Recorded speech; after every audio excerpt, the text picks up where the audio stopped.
como parte de un grupo de practicantes acá en la ciudad de Medellín y ella me llevaba. Yo tenía más o menos 7, 8 años y ella no tenía con quién dejarme. Entonces ella me llevaba a practicar y digamos que yo no lo hacía de manera voluntaria, ni tampoco obligada, simplemente iba, escuchaba, participaba y como los niños tienen como una atención no muy presente y no muy constante, yo meditaba raticos, digamos que ellos comenzaban a hacer sus prácticas y ya bien, pues yo no tenía con qué jugar, no tenía ni un celular, en esa época no había un celular con cual distraerme ni me prendían el televisor, entonces en esas reuniones yo lo que hacía era sentarme a meditar con ellos. ¿Y en esos tiempos sentías que te gustaba o como que lo veías como algo tedioso para ti? Ni lo uno ni lo otro. Digamos que no me inclinaba ni a que me gustara ni a que no me gustara. Yo simplemente sabía que era como el grupo de mi mamá, que la acompañaba a las prácticas, pero se fue dando como de manera natural, de manera orgánica. Yo comenzaba a hacer las prácticas que ellos realizaban. Y puedo decir que fue como de manera muy natural, muy orgánica. Me empezó a gustar que yo experimentaba cosas muy extrañas en mi cuerpo cuando meditaba. Eso podría ser como un acercamiento hacia algo placentero, que yo sentía que era algo como beneficioso, que me aportaba paz cuando lo hice. ¿Y podrías decir más o menos qué era lo que Bueno, en la práctica de la meditación nosotros nos entrenamos en algo muy importante que quisiera mencionarlo y es el no dejarnos atrapar, ni en las sensaciones agradables ni en las sensaciones desagradables. Independientemente de lo que estemos experimentando, ya sea con nuestro cuerpo, con nuestra mente, nosotros simplemente lo observamos y lo contemplamos, no nos dejamos atrapar. En este caso era una sensación agradable y la atención plena, que es lo que yo practico en este momento en la actualidad, lo que llaman mindfulness, es una energía y es una energía muy poderosa, es una energía que está disponible en todo momento y a la que podemos acceder todos los seres humanos. Yo experimentaba esta energía sin saber que era mindfulness, sin saber que era atención plena, yo simplemente sentía un poder enorme dentro de mí, como cuando tú experimentas la ira. Cuando tú sientes ira, tú te sientes completamente cargado de energía. Tanta energía es la que tú sientes que a ti te dan ganas hasta de tirar las cosas, de dar un golpe.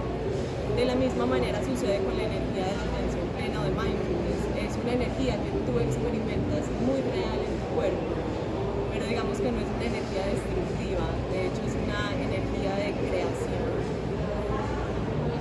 ¿Y tú en qué aspectos sientes que ha contribuido de manera positiva o negativa esta práctica? O sea, que tú digas, en este aspecto esto influyó de manera positiva o no, o negativa en mi vida. ¿Qué cambios has sentido? Es una pregunta muy difícil porque la práctica creció conmigo, entonces digamos que para mí no es algo agregado a mi vida, digamos algo que empecé a practicar, como decir, comencé a nadar y comencé a ver cambios en mi vida. Yo lo experimenté desde que era pequeña, entonces para mí es algo simplemente como innato, pero tengo la plena conciencia porque también digamos que pasé por épocas donde no practicaba, sobre todo en mi adolescencia, en la edad que tienen ustedes chicas. Yo estaba en otro mundo completamente, yo estaba afuera, estaba estudiando la carrera, pero estaba afuera y estaba dedicada a otras cosas. Y sí puedo notar una diferencia muy grande de cuando practico a cuando no practico. Esto es como cuando aprendes a montar bicicleta. Tú aprendes a montar bicicleta, pero si tú dejas de montar bicicleta, cuando vuelves a intentar montar bicicleta, te tambaleas un poquito y como que se te olvida. En todo el tema emocional, de pensamientos, del cuerpo, yo siento los beneficios pues de manera muy tangible. En nuestra práctica, de hecho, nos sentamos así, nos sentamos en círculo. Cuando practicamos como comunidad. Nosotros no no practicamos como, digamos, sí, en mi casa yo practico, tengo como mi práctica todas las mañanas, o formal, pero cuando nos reunimos en comunidad nos gusta sentirnos en familia, nos gusta en unión, sí, nos gusta sentir que el espacio es acogedor, porque cuando tú te sientes en un espacio acogedor, para ti es fácil abrir tu corazón. Cuando tú te sientes observado, cuando tú te sientes el centro de atención, a ti te cuesta abrir tu corazón. Nuestra práctica más importante, sea budista, sea no budista, es sobre todo aprender a abrir nuestro corazón y compartir siempre desde ahí cualquier cosa.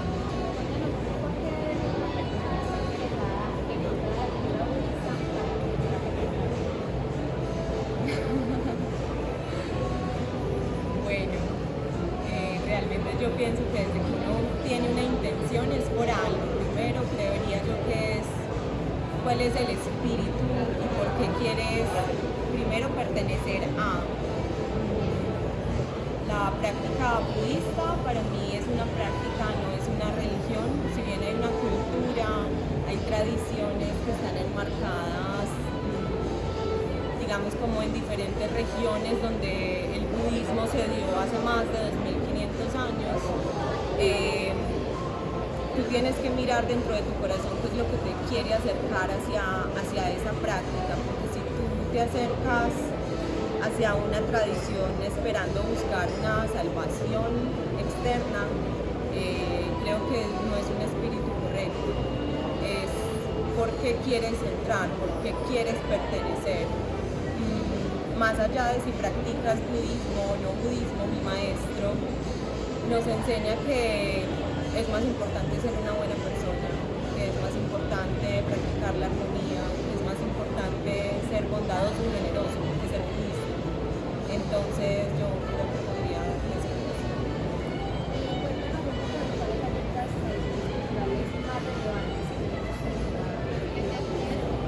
A diferencia pues de lo que tú notas en cuanto a las personas que no lo practican, pues, ¿me entiendes? Como, ¿qué tradiciones tienen ustedes o has percibido que tienen en esa cultura que no tengamos nosotros los no participantes?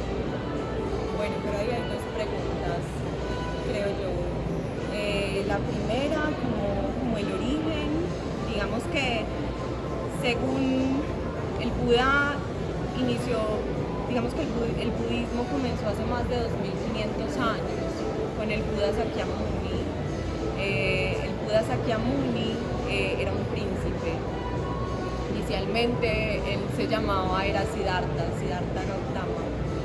Él vivía en un palacio, él era un rey, él iba a ser un rey, él era hijo del rey. Y cuando él se dio cuenta que su destino era el mismo, ser un rey, él decidió salir del palacio. Él decidió irse del palacio porque él solo veía felicidad en el palacio. Y él decía, esto no puede ser posible porque hay tanta felicidad. Su padre se encargó de que su vida fuera feliz bajo las condiciones de riqueza. Pero cuando él salió del palacio, él solo vio sufrimiento. Él vio personas alrededor aguantando hambre, él vio la enfermedad, él no sabía que nada de eso existía. Él había vivido en un mundo completamente ilusorio. Entonces él inició un viaje y menciono esto porque creo que es importante cuando me preguntan sobre los orígenes. Digamos que este podría ser el origen del Buda budista que ustedes conocen, ¿cierto? Pero antes del Buda Sakyamuni han habido innumerables Budas.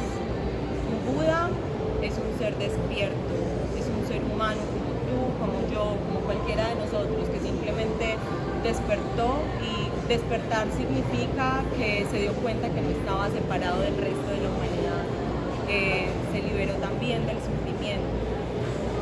Y el liberarse del sufrimiento no quiere decir que no sufría más, era que ya no había ignorancia en él frente al sufrimiento. Entonces, el budismo se remonta muchos años atrás. Ha tenido influencias en China, ha tenido influencias en Japón, ha tenido influencias en la India, en el Tíbet, ha tenido muchas influencias, y de acuerdo a donde ha habido un maestro, digamos, iluminado, se han dado diferentes tradiciones del budismo. Por como tal. Yo actualmente practico el budismo vietnamita del maestro Sen Thich Nhat Hanh, que murió ahorita el 22 de enero de este año. He practicado también, y digamos que mis inicios fueron en la tradición del budismo tántrico o el budismo tibetano. Estuve en esta tradición más o menos, casi toda mi vida, pero en el año más o menos, creo que fue en el 2008, conocí el budismo Zen y sentí que mi práctica simplemente tenía que dar un giro y un cambio, porque yo estaba sintiendo que quizás estaba un poco estancada en mi práctica y ya no estaba, no sé, quizás ya no era el lenguaje que yo necesitaba, y a través de la pareja que tuve en ese momento conocí el budismo Zen, y hace más o menos 10 años que conocí a quien es hoy mi maestro, Thich Nhat Hanh. Aleja, ¿tú qué crees que es lo más representativo de esta cultura? ¿De qué? Lo más representativo del budismo. Lo más representativo del budismo. El budismo enseña solo 4 cosas. Al Buda le han dado muchas frases célebres que realmente no son del Buda. El budismo solamente nos enseña que el sufrimiento existe. El budismo nos enseña que la felicidad existe. Pero el budismo también nos enseña que hay un camino que nos lleva al sufrimiento. Y también nos enseña que hay un camino que nos conduce a la felicidad, que ese sería el noble octuple sendero. Eso es lo único que enseña el budismo. Yo tengo una pregunta con respecto a lo de las representaciones, pero también, ¿cuál crees tú que son representaciones, pero más como distintivas? Como de que la gente nos distingue por eso, o crees que no tiene ninguna diferencia a una persona no practicante? Sí, yo pienso que sí hay ciertos aspectos cultivados en la práctica que quizás pueden diferenciarte en la práctica, porque no me gusta hacer quizás diferenciaciones entre unos y otros. Creo que cualquier persona simplemente puede acceder si lo practica, y no hay que ser ni siquiera budista para practicarlo. Si tú eres capaz de caminar en paz, así estés sufriendo, eres un buen budista, por llamarlo así, recalcando que no hay necesidad de ser budista para caminar en paz. Si tú eres capaz de sonreírle a tu tristeza, a tu dolor, si tú eres capaz de abrazar tu sufrimiento, si tú eres capaz de abrazar tu sufrimiento, si tú eres capaz de mirar con amor a las personas que te han causado sufrimiento, puedes ser un buen budista. De lo contrario, no puedes ser budista, pero si no eres capaz de mirar con amor a quienes te hacen daño, quizás no estás practicando de la manera correcta, quizás te hace falta más entrenamiento. Entonces, para mí, más allá, digamos, como de lo externo, de lo que se ve en apariencia, el budismo es cómo vives tu vida cada día, cómo practicas, y no es muy diferente de la religión católica. Yo conozco muy poco de la religión católica, pero hace poco me vi la serie de María Magdalena, que me acercó un poquito a Jesús. Cuando vi a Jesús y vi lo que nosotros practicamos, me di cuenta que en esencia es la misma. Entonces realmente no importa si es budista, si es atea, si es musulmana, si es hindú, si es cristiana, maometana. Si practicamos el amor, y creo que es la forma de religión más elevada de cualquier persona en el mundo. Pero entonces, ¿qué se necesita para ser budista, para ser parte de la cultura budista? Querer practicar, querer hacerlo, querer practicar, no necesitas nada. Nosotros no tenemos dioses ni adoramos dioses, como les conté ahorita. Cuando ustedes ven la figura del Buda, Sakyamuni, que quizás si nos postramos, unimos nuestras palmas de las manos, tocamos la tierra y nos postramos, cuando lo hacemos es en gratitud, es en en gratitud al camino que nos ha enseñado, es en gratitud a nuestros ancestros, y es en gratitud a que la vida dio un ser maravilloso que nos enseñó un camino real, completamente real, que nos enseña a liberarnos del sufrimiento. ¿Y nos puedes contar un poquito cómo son esos encuentros que ustedes tienen, las reuniones o rituales o como ustedes prefieran llamarlos? Sí, entonces acá hay algo muy importante y es que nosotros, digamos que en el budismo existen tres aspectos muy importantes. Uno es el Buda, que es esa mente iluminada que cualquiera puede acceder. Dejamos de ver al Buda como alguien externo, dejamos de ver al Buda como el que vivió hace 2500 años, pero aprendemos a ver el Buda en nosotros mismos.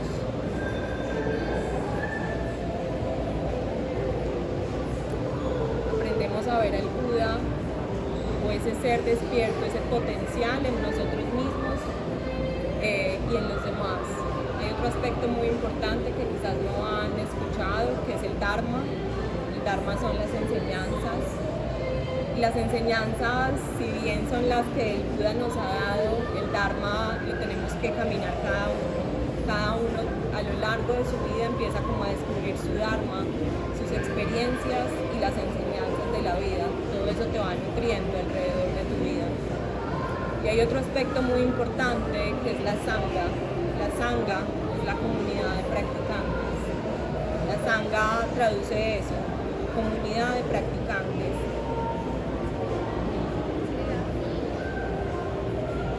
Y acá cuando tú mencionas que cómo practicamos, menciono estos tres aspectos que nosotros en el budismo lo llamamos las tres joyas: el Buda, el Dharma y la Sangha. Son las tres joyas ante quienes inclinamos nuestras manos y nos postramos en gratitud. La Sangha, comenzamos primero con la Sangha interna. Nosotros internamente somos una Sangha, somos una comunidad. Nuestro corazón, nuestro hígado, nuestros pulmones, nuestras manos, nuestro cerebro, todo nuestro cuerpo internamente es una comunidad. Es una comunidad que, digamos, trabaja en armonía día y noche, las 24 horas del día, desde que nacemos hasta que nos morimos. Entonces, comenzamos siempre la práctica con nosotros. Luego exteriorizamos esta práctica a nuestros seres queridos, que son nuestra familia, con quienes vivimos. Ellos son nuestra Sangha, digamos, sanguínea, ¿cierto? Nuestra familia. Y tenemos una comunidad de practicantes ya de Sangha budista, de quienes practicamos el budismo. Nosotros realmente nos reunimos en estos momentos, nos estamos reuniendo todos los días de manera virtual, pero por lo general tenemos encuentros presenciales en los que nos reunimos a practicar. Por lo general lo que hacemos es abrir el espacio de nuestra casa de manera muy sencilla. A mí me gusta evitar mucho los adornos, me gusta la luz de las velas, me gustan las flores, evito tener imágenes de Budas porque no quiero reconocer al Buda fuera de mí, sino dentro de mí, en cada planta, en cada persona, y no en una imagen que quizás no hay nada. Nos reunimos alrededor en círculo a practicar, practicamos las enseñanzas, podemos leer un libro de nuestro maestro, podemos practicar la meditación en silencio, alguna meditación guiada, y siempre es muy importante en nuestra práctica el compartir. Más allá de la meditación, para nosotros es muy importante que haya armonía en la comunidad, poder mirarnos a los ojos, poder sonreírnos, poder tomar el té juntos, poder compartir la comida juntos. Eso es el Dharma, eso es la Sangha y eso es el Buda. ¿Y las meditaciones tienen alguna frecuencia o no? Sí, sí. Meditamos todos los días, de lunes a viernes. Tenemos prácticas todos los días. Digamos que en Colombia hay una comunidad muy bella en Bogotá y en Medellín. Tenemos una Sangha, digamos, ya establecida desde hace ya bastantes años. Practicamos de manera presencial, practicamos de manera virtual también y se han añadido, pues han llegado como muchas personas de otros países a practicar. Practicamos por lo general cuando estamos en Sangha media hora de meditación sentados.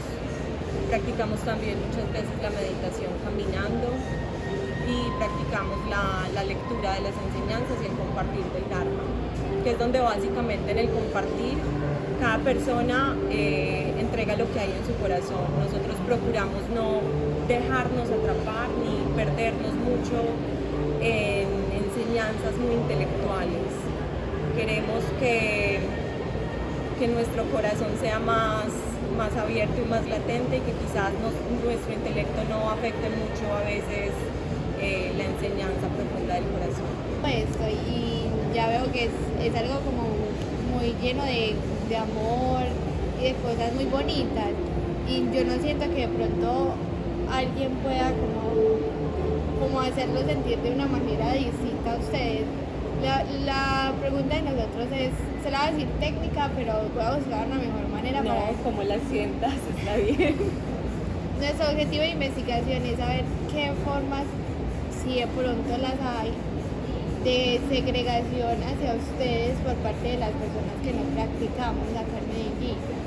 Si puede haber, no queremos dar por sentado que la haya porque pues no sabemos, pero sí la pregunta es esa, si alguna vez usted o su grupo o alguna persona que usted conozca que practique se ha sentido de esta forma. Yo creo que todos los seres humanos nos hemos sentido de esa forma en algún momento. A mí me gusta responder con sentido, no te lo voy a responder si sí o si no aún, sino que existen tres clases de complejos. Existe el complejo de inferioridad, existe el complejo de superioridad, pero también existe el complejo de igualdad, de pensar que soy igual al otro. Nosotros en nuestra práctica nos entrenamos a mirarnos y a mirar a todas las personas como si fueran flores. Tú no criticas a una flor, tú si plantas una flor y esa flor no florece en el tiempo que tú esperas que florezca, tú no la criticas y no le echas cantaleta y no le dices por qué no ha florecido, tú simplemente esperas a que salga su tiempo, salga y brote a su tiempo. Y de la misma manera buscamos nosotros practicar. Por supuesto que hay segregación y creo que en cualquier tradición, y creo que cuando uno abre tanto su corazón, las personas no te creen que estás abriendo verdaderamente tu corazón. Quizás es porque no han abierto su corazón, que no creen que eso es posible. Por supuesto que sí, digamos que uno tiene incluso un juicio muy grande sobre quizás otras personas que desconocen la práctica, y para mí simplemente es completamente entendible. Yo eso lo entiendo perfectamente. Entiendo que hay complejos de inferioridad, de superioridad y de igualdad, y entiendo que yo también los tengo. Entiendo que todos los tenemos de alguna manera, unos complejos en unos más latentes que en otros. Yo, por ejemplo, soy súper tímida, soy demasiado tímida. Para mí hablar en público antes era como inconcebible, pero cuando aprendí a conectar con mi corazón, comencé a desbloquear esa parte. Y me gusta equilibrarlo con el corazón, porque cuando lo equilibro con el corazón, siento que también puedo controlar cualquier complejo de superioridad que se quiera manifestar dentro de mí, ¿cierto? Claro que sí, muchas veces no, en mi caso me han juzgado por enojarme. Te pueden decir, si tú eres budista, si tú meditas, los budistas no se enojan, los budistas no cometen errores y son impecables. Yo, chicas, podría decirles que yo soy experta en equivocarme, soy experta en cometer errores, soy experta en absolutamente todas esas cosas. Podría decir incluso que soy más experta en eso que en mi práctica de meditación. Entonces, eso podría responder, pero la práctica nos ofrece algo muy, muy valioso, y es aprender a observar y a mirar eso y a comprender desde donde nos está hablando el otro. Muchas veces el otro nos habla desde sus percepciones erróneas. Muchas veces el otro nos habla desde lo que cree que es correcto. Sin embargo, mi entrenamiento, más allá de adorar cualquier clase de deidad que no lo haga, es aprender a comprender al otro, así el otro no me comprenda a mí. Qué bonito. En el compartir del Dharma digamos que tenemos muchas prácticas. Yo ahorita les comenté que las enseñanzas del Buda son claras y que son las 4 nobles verdades. El sufrimiento existe, hay un camino que nos lleva a sufrir, que creo que todas lo conocemos muy bien. La felicidad existe porque también la hemos experimentado y sabemos que hay caminos que nos llevan hacia la felicidad. Y cuando hablo de la felicidad, no hablo de una felicidad externa, es una felicidad que se parece más a la paz que a cualquier otra cosa. Entonces, esas son las enseñanzas, pero tenemos muchas prácticas que nos ayudan. Y sabemos que gran parte del sufrimiento del mundo es por no sabernos comunicar. La mayoría de problemas a nivel mundial entre países y las guerras se desatan es por mala comunicación. Entre las familias hay rupturas, dejamos de hablarnos con nuestra mamá, con nuestro papá, con nuestra pareja, con nuestros hermanos, por años, incluso por toda la vida, por algo que el otro dijo. Y eso es muy doloroso, es muy triste. Uno de nuestros entrenamientos es el habla correcta, el habla amoroso. Otro de nuestros entrenamientos también es la escucha profunda. Cuando escuchamos a los demás, los escuchamos con apertura, una apertura en el corazón. Por lo general, siempre cuando escuchamos a las personas, las escuchamos, la otra persona no ha terminado de hablar y nosotros lo que queremos es responderle de inmediato a la otra persona. Entonces, no escuchamos para responder, pero sí escuchamos para comprender. Entonces nos entrenamos en practicar la escucha profunda, que creo que los psicólogos sí que lo hacen y ustedes se van a tener que entrenar muy bien en la escucha profunda, porque si no pueden terminar enfermos. Un buen psicólogo debería practicar la escucha profunda a fin de aliviar el sufrimiento de los demás, pero también debe aprender a practicar formas que los protejan, que les protejan a ustedes para que no carguen tampoco con el sufrimiento del mundo. Pero no tendría como una situación particular porque realmente no la he vivido. Yo soy muy reservada y yo paso camuflada. Tú a mí no me ves con símbolos budistas, yo no me pongo absolutamente nada. De hecho, quienes conocen de mi práctica son personas muy cercanas. A mí no me gusta como exhibir mi práctica. Para mí mi práctica es algo muy personal, para mí mi práctica es algo muy íntimo. Y gracias a la práctica también he aprendido pues como a abrirme y a compartir y a contar. Quizás hace unos años si me hubieran llamado muy seguramente les hubiera dicho que no. Entonces creo que simplemente la discriminación que podemos sentir todos al vernos rubios, al vernos con el cabello rojo, muchas veces podrían quizás budista y usted se maquilla, me encanta maquillarme, no dejo de ser mujer y me gusta verme bonita, me gusta arreglarme, me gusta cuidarme, me encanta mi cabello rubio, independientemente si para alguien debería o no debería ser. Nos entrenamos en practicar la no discriminación y la apertura, aprender a recibir todo, tanto lo bueno como lo malo. Dicen que cuando el Buda se iba a iluminar, antes de iluminarse, él tocó la tierra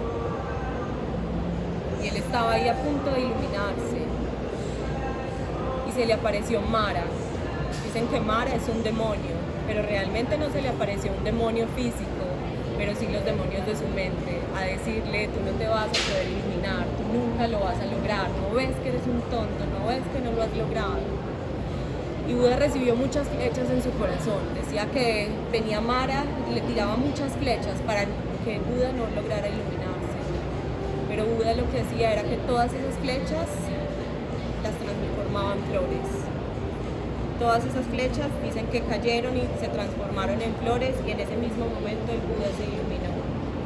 Nosotros practicamos la apertura del corazón, nosotros practicamos la no discriminación y nuestro entrenamiento es aprender a practicar con lo que hay, con todo, sean las condiciones buenas o sean las condiciones peores que tú te puedas imaginar. Practicamos con toda la felicidad que tenemos y es muy importante aprender a meditar cuando estamos felices, pero por lo general cuando estamos felices no queremos meditar, queremos irnos de fiesta, queremos irnos de viaje, queremos ir a comprar ropa, ¿cierto? Pero es muy importante aprender a cultivar este aspecto en la vida cuando estás bien, porque cuando estés mal lo vas a necesitar algo que te sostenga, vas a necesitar un ancla. Entonces la práctica se convierte en un ancla.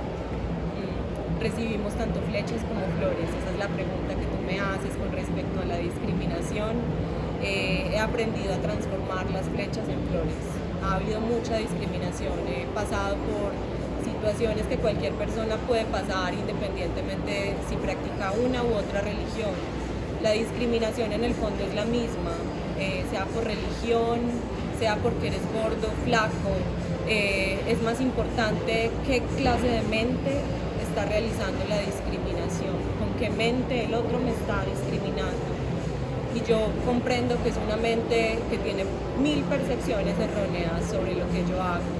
Entonces simplemente lo que puedo hacer es transformar sus flechas en flores, porque quizás el otro no me conoce lo suficiente, quizás el otro no se ha sentado a tomar un café, un té conmigo, a conversar. Quizás cuando me conozca puede transformar su percepción errónea en otras cosas. Y tú ahorita decías que te gusta ser muy reservada como en cuanto a los símbolos y eso. ¿Cuáles son los más representativos? Realmente nosotros no tenemos nada, absolutamente nada. No tenemos símbolos representativos. Hay imágenes de Buda a las que yo digo en mi práctica, digamos que esto es algo muy personal. Lo que yo te esté compartiendo, quizás otra persona que practique el budismo te puede decir algo completamente diferente, porque para mí esto es una práctica íntima y personal. Hay personas que practican con malas, que son los collares de 108 cuencas, con los que recitan mantras o con los que practican la atención plena a la respiración. Pero yo prefiero andar así, sin protecciones. Mi mamá a veces me dice, ponte una tirita roja porque tú eres muy perceptiva, te pueden entrar malas energías, esto, aquello. Pero yo al cabo de los años y con todo lo que he vivido he aprendido que mi protección es mi amor, mi protección es mi misma práctica. Entonces es como que con nada vine y con nada me voy, simplemente no uso nada. Principalmente es mirar profundamente.